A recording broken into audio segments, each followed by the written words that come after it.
Kogi State Governor Yahaya Bello is asking other states to learn from his political conflict resolution methods that have recorded successes and made the state peaceful, with kidnappers and armed bandits flushed out. Arise political editor Sumner Sambo reports. At this meeting with ex-Niger Delta agitators of the Presidential Amnesty Program, Governor Yahaya Bello scored himself high in the areas of providing security for the people of Kogi State. He says other states need to tap from his governance model in the areas of security collaboration and peaceful dialogue with a cross-section of opinion leaders, which has reduced crime and flushed out non-state actors like kidnappers and bandits from Kogi State. Today, by our collaboration and understanding, unity and peace and security, we are saving this nation a lot of money, lives and livelihood. Because the federal government don't need to deploy a lot of resources, to deploy soldiers, to deploy police and other law enforcement agencies to come and govern us or to come and secure us. Today, we are not losing our youths, our able-bodied men, to banditry, to kidnapping. Governor Bello says the ex-agitators have maintained peace in the Niger Delta, which allowed unhindered mining of crude oil, thereby reviving the economy, while assuring that President Muhammadu Buhari and the All Progressives Congress will continue to support youths through job creation and infrastructure development, especially in the oil-rich region. Get involved in the leadership formation in your area and get involved in the politics of this country. You must be involved in who becomes your leaders, from the lowest to the highest level in the land. The Niger Delta ex-agitators say their visit to the governor is to commend his approach to resolving conflict and security issues in Kogi State, which critically lies between the boundaries of northern and southern Nigeria. You all know why we took up arms in our region. It was simply because we wanted good development for our people.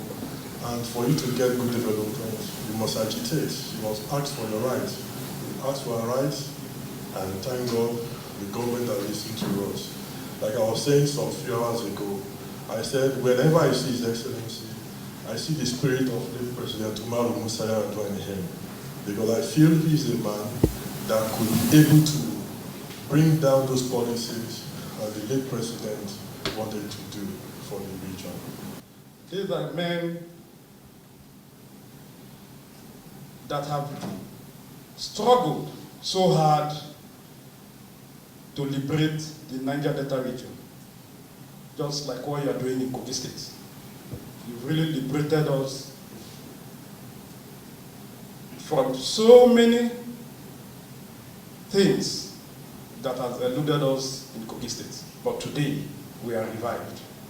They also pledged their support for Governor Yahaya Bello's ambition to contest the 2023 presidential polls whenever he declares his ambition. Sumner Sambo, Arise News.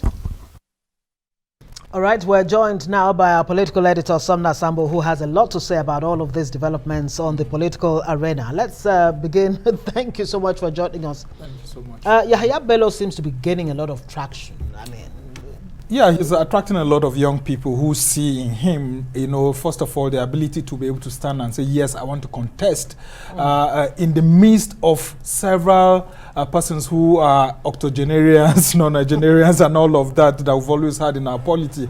And so he's canvassing, you know, support, even though he hasn't declared formally from every part of the country. While some have criticized him of actually using the resources of Kogi State to further his ambition, others have actually seen him coming out as a savior. For example, we haven't had a presidential candidate from the North Central in a long period of time since we returned to democracy. So some people are hoping that he would actually emerge as a presidential candidate of the APC, so as to balance that, because in the middle belt, politically, we haven't had someone. We've had during the military regime, but we've not had since the return to democracy. So they see him as a balance. So if they not, yeah, you know, Kogi State is in the middle of the country. So they are saying that if the North and South are having problems, then they should resolve and end in Kogi State, which is at the middle of the country. Within his rights to do so. I mean, in politics, everybody, it's like a trial and error. Yep. Let's talk about the PDP, this e-registration. How is that going to change the political game, either for the PDP or maybe in relation to the APC, the e-registration format that Obaseki was talking about there? Yeah, the e-registration is a welcome development, considering that we had expected the All Progressives Congress to actually start this. Remember in 2014 when they had started registration, they had the database that eventually was attacked by the DSS and all of that. We had thought that they would continue digitizing all their records and all of that, but we were surprised when the APC came. They were doing manual revalidation exercise, and a lot of people were taken aback. This is the ruling party. Why resorting to manual registration and revalidation? But here we are having the opposition party saying that they want to digitize all their records. They want to have an e-registration platform where people who want to join the party will go there and access it. I'm encouraging other political parties to do the same, because even the election body, INEC, is migrating to e-voting. Yeah. Once the Electoral Act Amendment Bill is passed and then electronic voting is allowed, the country will move ahead. So there's no need, doing this manual registration like we saw with APC. I mean, APC was criticized by a lot of persons that they were taking the country back. And, when you have this records, yes, when you have these records, protecting the records is always a very difficult thing. So it would be good if the major political parties key into the desires of Nigerians to move things electronically, electronic voting, electronic announcement of results, electronic transmission of results, and all of that. Yeah, makes it even easier. Yeah, I mean, let's Kimberson. Yeah, I mean, with all these digital records we have in our phone directories and all of that we have the database of Nigerians through the NCC being tabulated and all of that. Why should we be going back to manual system? Well, so it's a very good development as long as the process is also non-manipulated. Remember in the US elections, there were fears of hackers coming in. And if these processes are not well guarded with good security provided, I mean, it could be manipulated. And if you have the Russian hackers coming in, I mean, how would the party be able to explain that to its members? Especially during the national convention, special national convention, where they will be having their primaries to actually elect the presidential candidate. That's a great point you so raised. If it's hacked, then it could be a very big problem to explain to their members that the person who emerged as a candidate was not the real person that they voted for. Would be a difficult Thank you so much for bringing that up. All right, to stay with us here on Arise News. Thank you, by the way, Sambo. We'll be back after this short break with all the rest of today's stories. Don't go away.